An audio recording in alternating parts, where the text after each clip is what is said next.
अस्सलाम वालेकुम व्यूवर्स। आज हम आपसे मंदी मसाला की रेसिपी शेयर करेंगे। इसके लिए हमें 2 तेज़पात, हाफ़ टेबल स्पून काली मिर्च, हस्बे ज़ायका नमक, 1 टेबल स्पून जिंजर पाउडर, दालचीनी की इस साइज़ की 2 स्टिक्स को पीसकर फ़ाइन पाउडर बना लें। जायफल, अगर जायफल इस साइज़ का हो तो 1/3 लेना है, और अगर जायफल इससे छोटा हो तो हाफ़ जायफल भी बहुत होगा। 4 सब्ज़ इलायचियाँ, 4 लौंग, हाफ़ टेबल स्पून ज़ीरा, 1 टेबल स्पून कोरिएंडर सीड्स, इन दोनों को ड्राई रोस्ट कर लेना है। उसके बाद बाकी मसाला जार के साथ मिलाकर अच्छी तरह पीस लेना है।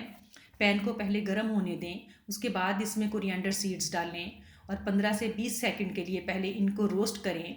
उसके बाद इसमें ज़ीरा शामिल करें। ज़ीरे पर कलर जल्द आ जाता है, इसलिए ज़ीरे को बाद में शामिल करें। ज़ीरा शामिल करके चूल्हा बंद कर दें और थोड़ी देर इसको इस पर हिलाएं। पैन काफ़ी गर्म है, ये इसमें अच्छी तरह से रोस्ट हो जाएगा। आपको इसमें धुआं उठता हुआ भी महसूस हो रहा है। इसको कुछ देर हिलाने के बाद किसी दूसरे बर्तन में निकाल लें ताकि ये ठंडे हो जाएं और इनका कुकिंग प्रोसेस जो है वो रुक जाए।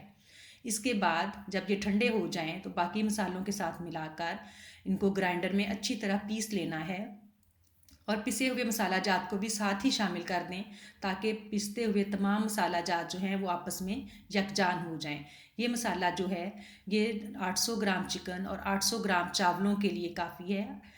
हम आपको मंदी मसाला की रेसिपी अभी दे रहे हैं, लेकिन मंदी की चटनी और इसकी असल मंदी की जो राइस की रेसिपी है वो अगली वीडियो में आपके साथ शेयर की जाएगी। उम्मीद है आपको पसंद आएगी। और मंदी मसाला जो है वो कुछ इस तरह से तैयार होगा, ना तो ये बहुत फाइन पाउडर है ना ये बहुत मोटा है, ये थोड़ा दरदरा सा पिसा हुआ पाउडर है। शुक्रिया।